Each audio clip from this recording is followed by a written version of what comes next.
Ok, bueno, te comento.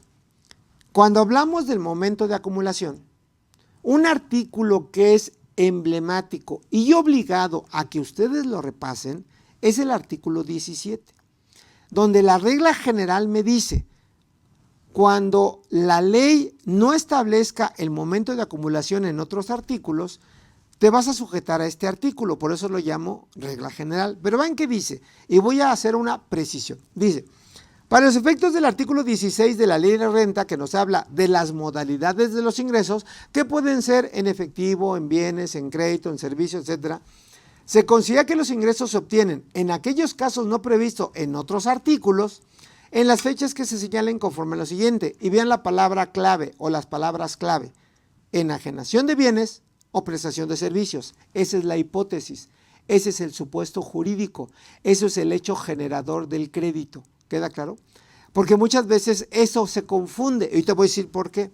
Dice, tratándose de enajenación de bienes o prestación de servicios, cuando se dé cualquiera de los siguientes supuestos, el que ocurra primero, se expida comprobante que debes de facturar el total, se envíe o entregue materialmente el bien o el precio o se preste el servicio, se cobre o sea exigible la contraprestación aun y cuando provenga de anticipos. Esto último nos llama mucho la atención y nos confunde, porque no debiera decir anticipos, debiera decir pago a cuenta, porque ya se perfeccionó la enajenación. ¿Sí queda claro? Sin embargo, hoy la postura del SAT, otra vez, la postura del SAT es que los anticipos de clientes sí se deben de acumular para efectos de impuesto a la renta. Los anticipos de clientes sí se deben de timbrar para efectos de impuesto a la renta. Los anticipos de clientes sí se debe desglosar el IVA para efectos de la ley del impuesto al valor agregado. ¿Sí me expliqué? Y los anticipos de clientes deben de provocar una factura por el 100% ya que se consolida la operación y un CFDI de egresos por el mismo importe del anticipo.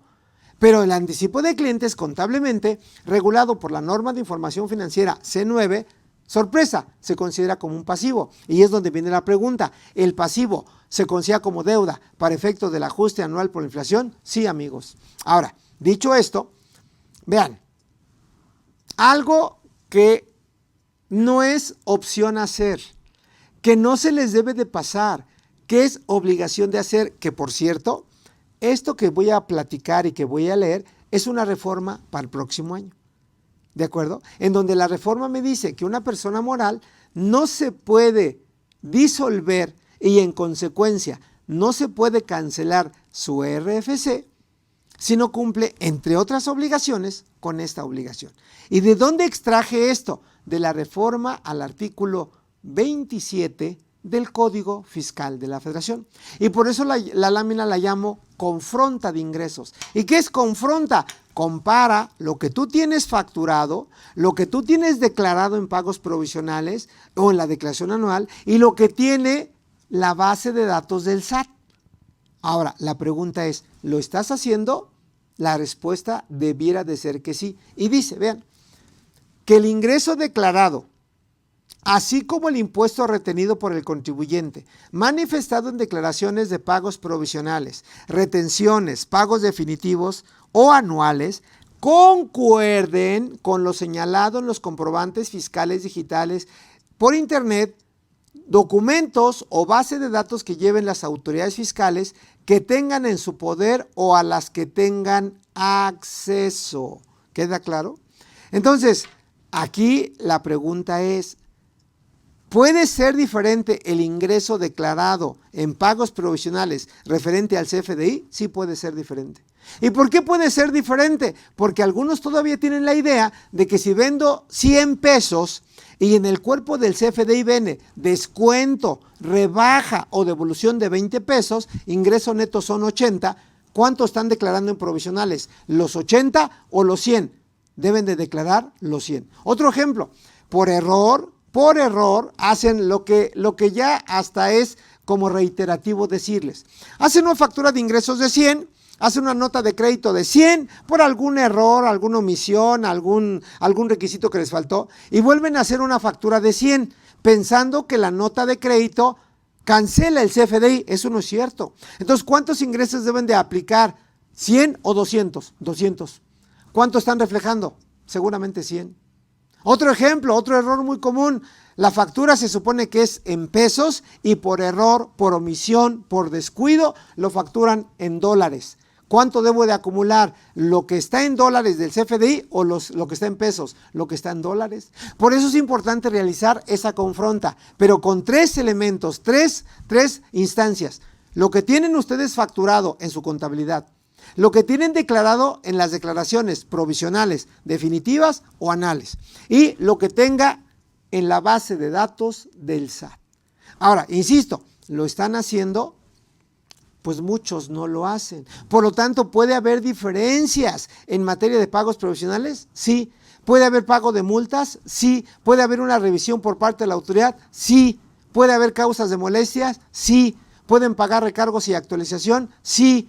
Entonces, la pregunta es, ¿quieren estar en esos supuestos? No. Y aquí viene en esta lámina lo que ya les anticipaba. El hecho de que me hagan una quita o condonación de deudas, si estoy en concurso mercantil, es un ingreso contable, no fiscal, pero agrego, que viene en la lámina, si tienen una parte de pérdidas, la persona obviamente que tiene la cuenta por pagar y que le van a hacer una quita. Si tiene una cuenta por pagar y una quita, pues tienen que identificar de cuánto es la quita, un porcentaje del total. Pero si tienen a su vez pérdida fiscal, y pongo un ejemplo, vamos a pensar que tengo pérdida fiscal de 500,000 y tengo una quita de 100,000. Entonces, los 100,000 que tengo se resta la pérdida fiscal en el momento en que se haga la quita. Ahí es un primer escenario. Segundo escenario, si tengo una quita de 600,000, se van 500,000 contra la pérdida y ya no tengo nada de pérdida. ¿Sí quedó claro? Ahora, tercer escenario, no tengo pérdidas, porque no estoy obligado a tener pérdidas, que en lo general, sí, al tener un pasivo, ¿de acuerdo? Al tener pérdida contable, es factible que tenga pérdida fiscal. Digo, pero bueno, también hay una máxima que dice, nadie está obligado a lo imposible. Entonces, si no tengo pérdida fiscal y me hacen una quita, pero sí estoy en concurso mercantil, en cualquiera de las 2 etapas, que es la parte de conciliación o la parte de quiebra, se considera como un ingreso contable, no fiscal. Y me conviene, desde luego, porque para la contraparte se considera una cuenta por cobrar de difícil cobro. Es decir, estoy acreditando la imposibilidad práctica de cobro. Entonces es un ganar-ganar. Yo no lo acumulo y la persona a la que tiene la cuenta por cobrar que yo le debo va a ser una deducción contable y una deducción fiscal. Y quiero cerrar antes de irme al break con 1 o 2 preguntas para que vayamos avanzándole con el material y con las preguntas. ¿De acuerdo?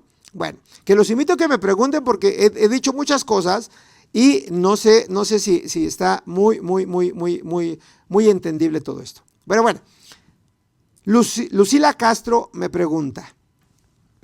Espero que sea Lucila Castro y me acuerdo que fue una ex maestra que me dio clase en la UVM. Si eres tú, Lucila, te mando un abrazo, y si eres tú, Lucila, que no me dices clase, igualmente te mando un abrazo, un saludo y demás. Dice, en caso de préstamos de socios a una persona moral, sociedad civil, usted dijo que sí procede un contrato de mutuo. Claro, ¿por qué razón?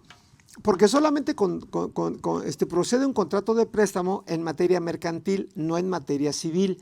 ¿Queda claro?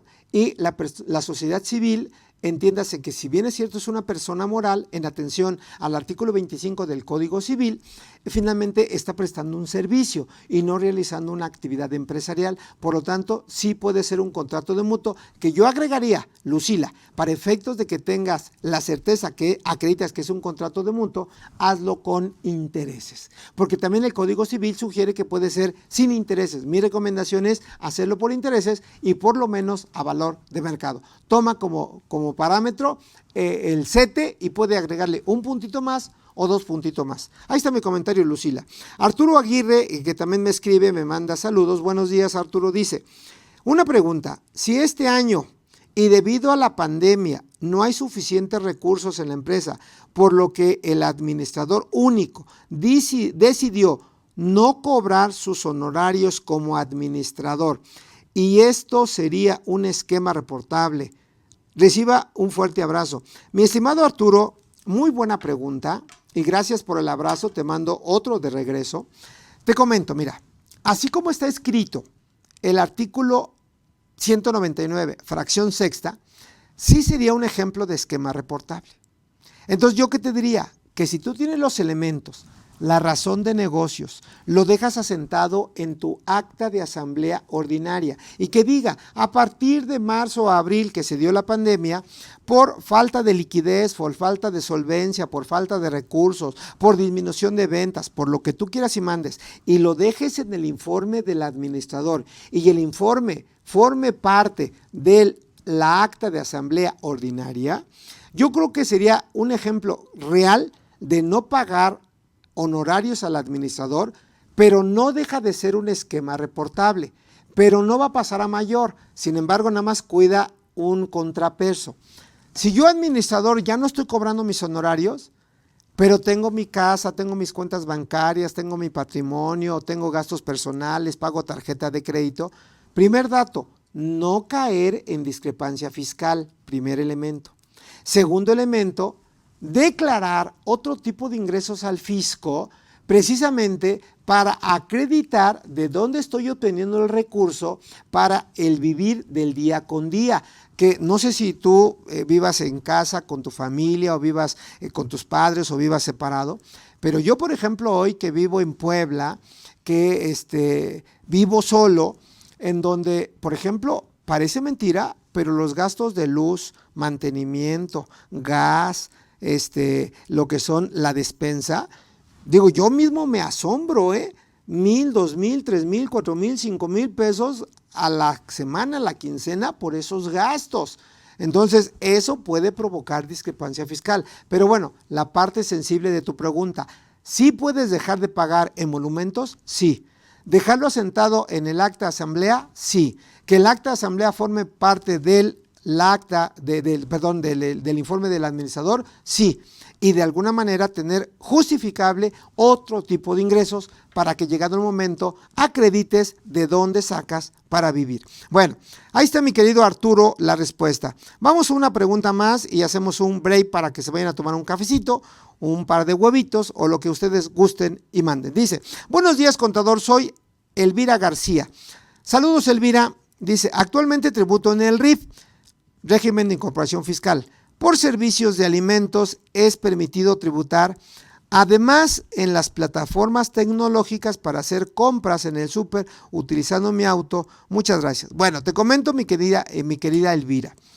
El hecho de que tú te dediques al servicio de alimentos, llámese fonda, restaurante, etcétera, lo que tú quieras, si el consumo es directamente en tus instalaciones y cobras con tarjeta de crédito, con tarjeta de débito, en efectivo, lo que tú quieras, eso sí entra en el RIF, ¿de acuerdo? Siempre y cuando no rebases 2 millones de pesos y puedes tener ingresos adicionales como salarios, asimilables, arrendamiento, interés.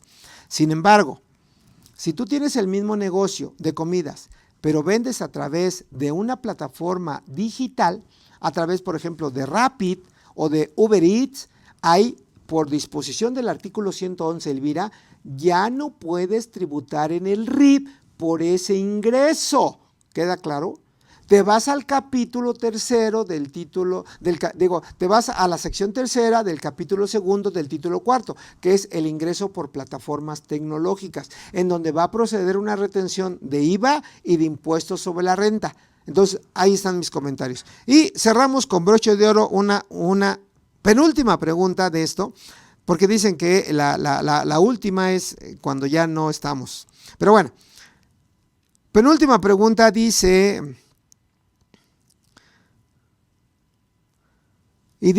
comenta María Lucila Castro García, sí, soy yo. Bueno, pues te saludo, Lucila, gracias. Dice, entonces déjame ver si hay otra. Y Iraíz Jaramillo pregunta, buenos días maestro, una pregunta, ¿qué pasa con la ganancia cambiaria para pagos provisionales y para el anual? Bueno, mi estimada Iraíz, te comento, la ganancia cambiaria, así como los intereses de vengados a favor, y como otro tipo de operaciones que forman parte del resultado integral de financiamiento a tu favor, se consideran ingresos nominales para pagos provisionales e ingresos acumulables para el anual.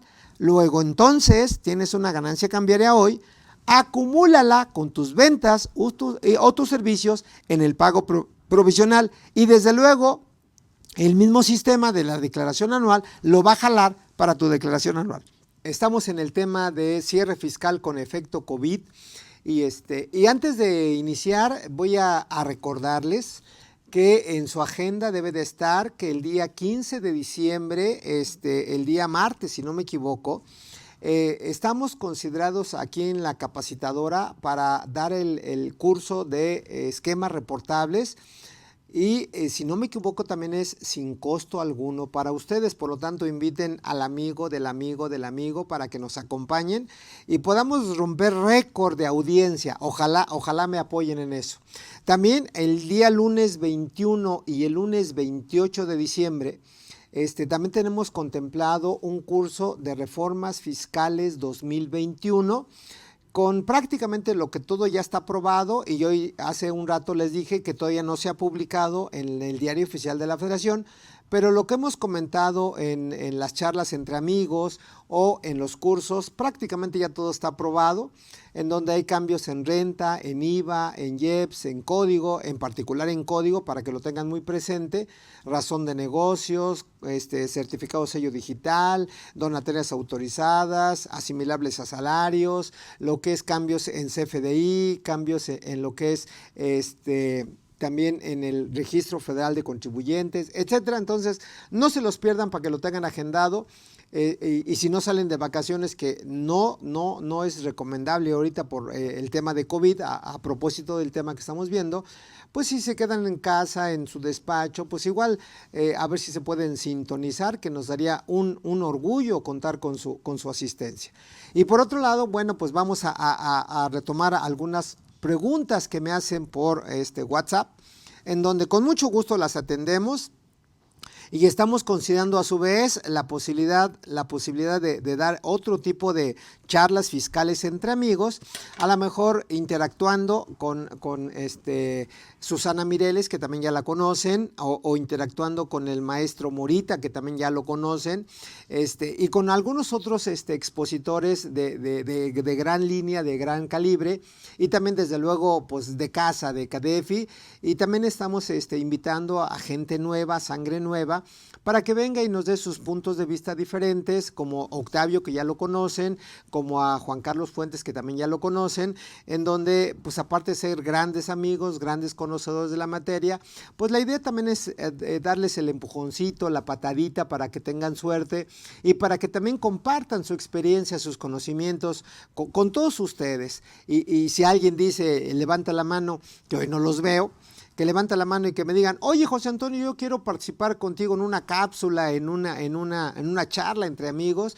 Igual lo comentamos, también es importante que si sugieran algún tema en particular, porque ahorita estamos hablando de lo nuevo, de lo reciente, de lo que deben de hacer, cierre fiscal, reformas fiscales, esquemas reportables, operaciones vulnerables, entre muchos otros temas. Si ustedes tienen un tema en particular, pues también sugiéranlo, no pasa nada, lo abordamos, lo comentamos, lo analizamos y con gusto lo agendamos para una charla fiscal entre amigos que ha tenido mucho éxito gracias a ustedes, o en algún curso en forma. Entonces, me disculpo por estos mensajes parroquiales y vamos a lo que nos ocupa.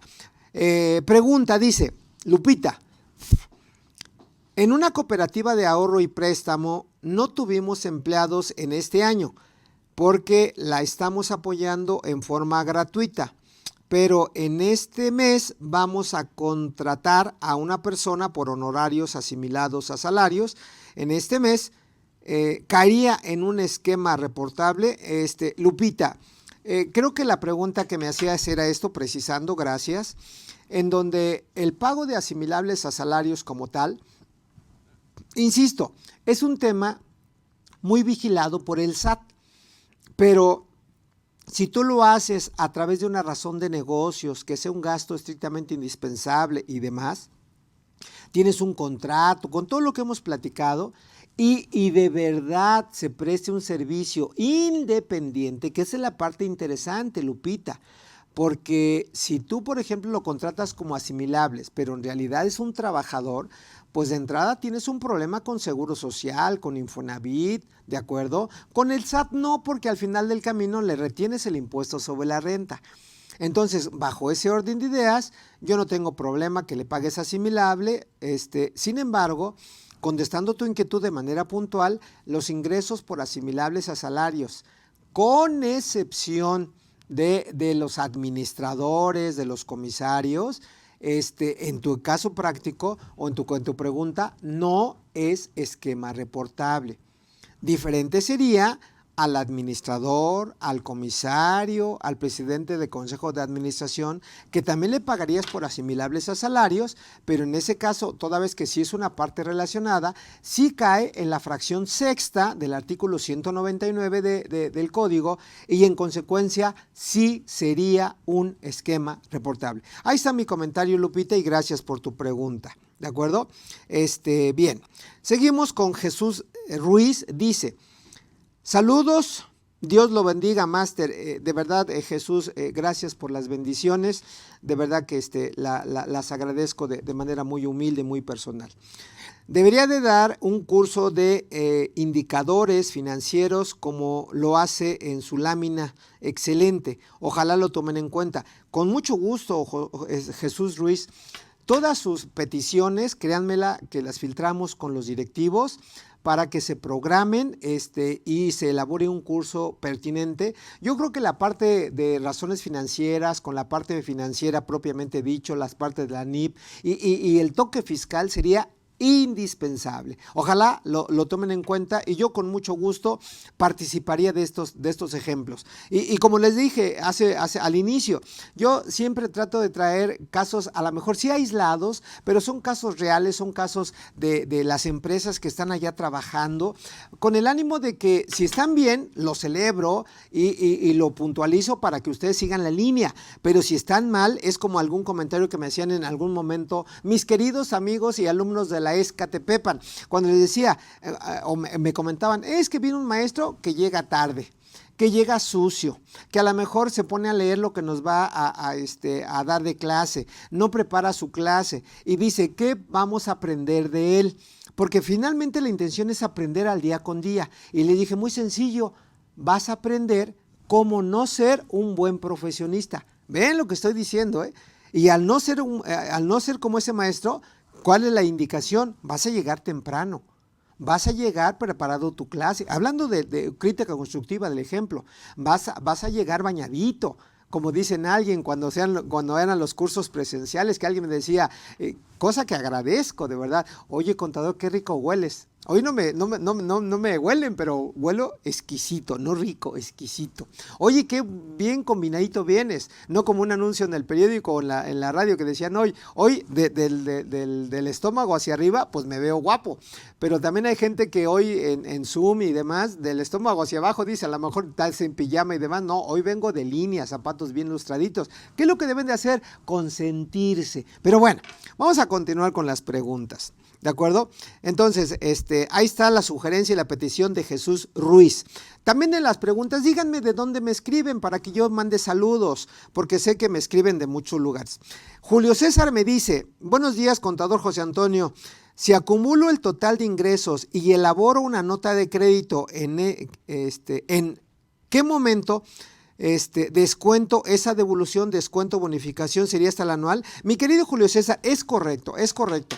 Las personas morales que tributan en el título 2 de la ley del impuesto a la renta, para efectos de pagos provisionales, acumulan el 100% de los ingresos nominales, que básicamente son todos los acumulables, excepto el ajuste anual por la inflación acumulable.